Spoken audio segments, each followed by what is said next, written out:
Yes. When did it happen? It happened a couple of years ago in America. This issue has been on for some time now. It's politics. Una don see wetin dey happen. I tell una say Tinubu no suppose come out for this election. The man no gree hear word. See now, im matter don reach Rufai hand. Forget that thing wey Shehu dey do with Festus Keyamo yesterday. You know say e be like say channels I no understand them whether they don dey collect money for back I no know. But make you see the way Rufai take carry this matter, take expose everything. Rufai don open all the secrets wey Tinubu dey hide. Make I come watch the video. Help me share this with I use God beg you. Share am make e reach everywhere. Make Nigerians dey see road. Make APC and PDP and Labour Party all their supporters make dem know wetin dey happen. Make INEC chairman see this video. Na this kind thing we dey talk. Pay na help me share this video. God go bless Rufai for me. Rufai, God go bless you for me. I better not share the video for me. The spokesman of the All Progressives Congress Presidential Campaign Council, Festus Keyamo, on Wednesday responded to social media claims alleging that the All Progressives Congress flag bearer, Bola Ahmed Tinubu, forfeited funds linked to drug trafficking in his bank accounts to the United States government, stating that the funds were tax deductions and not drug proceeds. Well, on Tuesday, social media was awash with what appeared to be certified true copies of a settlement order issued by a U.S. court in Illinois regarding forfeiture of funds in some bank accounts linked to Tinubu. Well, according to the court documents, there were probable cause to believe that the funds in the bank accounts were proceeds of narcotics trafficking.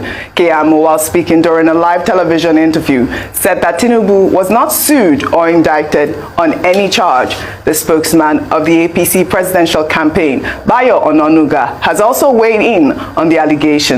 He described the documents in circulation as a campaign of calumny, adding that muckrakers are back in business. Well, let's take some tweets. Well, this is from Ayomide, who wrote, Tinubu was an employee treasurer who earned $2,400 monthly, but he had 10 accounts in 3 banks with over $2 million in them. How did he make the money? That's the question that they have not always answered. Well, journalist David Hundeyin wrote, he actually called Festus Keyamo a despicable liar for defending the documents and challenged him to a discussion, stating, in quote, "You cannot lie like this in 2022.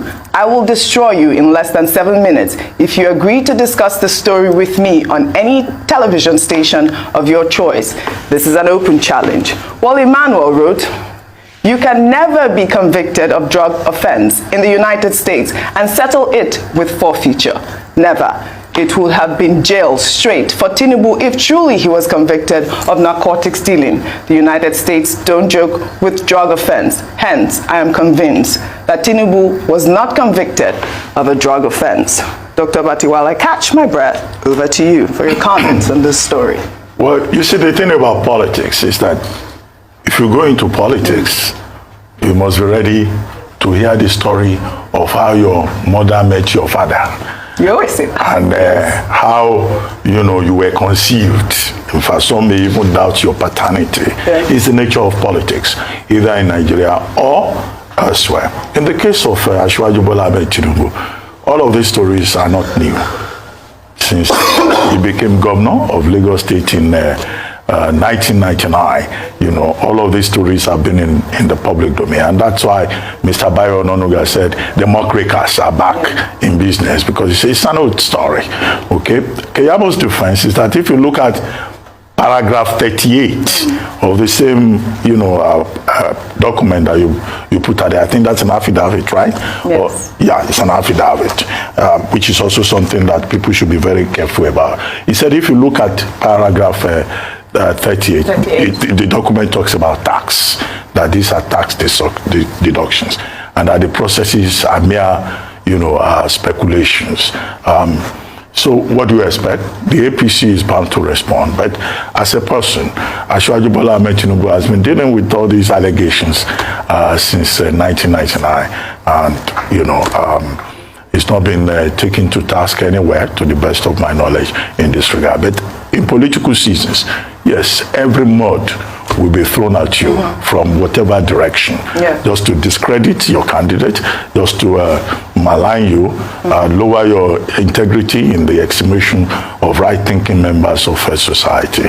That's just about that, Well, Rufai, I kind of agree with my last Twitter user there. I mean, I'm not in the FBI, but I feel like, drug trafficking is a huge offense, and for you to be charged with that and then forfeit, I believe it was $490,000 of your money in exchange for jail term is quite unheard of. I don't know if you've heard of anything like that. The first question we should ask is, was there a forfeiture? Yes. When did it happen? It happened a couple of years ago in America. This issue has been on for some time now. It's political season, everything will come out. But we should also introspect deeper. Yes. Because you see, the question here is about character of people that want to lead our country.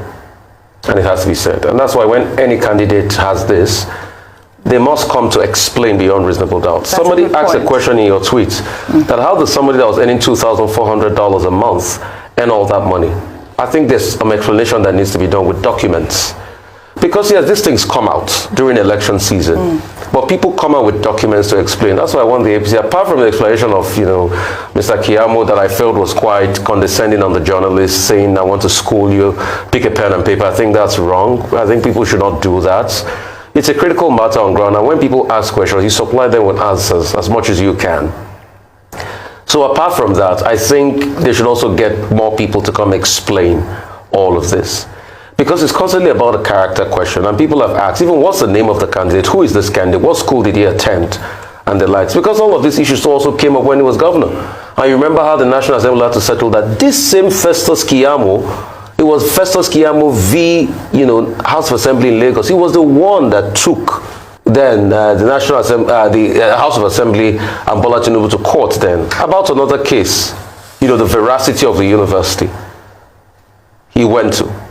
He was the one. So he's been on the opposing side. Now he's been on this side now, because of politics and interest change. But we should interrogate further, and I think a lot more explanation needs to be made. Yeah, if he says he's not been indicted, let's come up with more explanation. Let's come up with more documents. Let's be able to look at this, and let's also follow the money trail. How can somebody that was earning a certain amount all of a sudden had 10 different accounts that had a lot of money? What was the association with other people mentioned in that case that may be related to this? So we need more documents, we need more explanation, because you see, my fear, debts like this for presidential candidates are critical. You know why? We've had scenarios where other countries in the world, that when they have debts like this on your presidential candidate, they use to hold your country to hostage. Yeah. And we should be careful. You remember how America treated, Nicaragua with Noriega. So we need to investigate, and this should be proven beyond reasonable doubt. So a lot more explanation needs to be done. We need to see documents as regards it to explain all of this for us. Well, all right, Rufai. We'll take another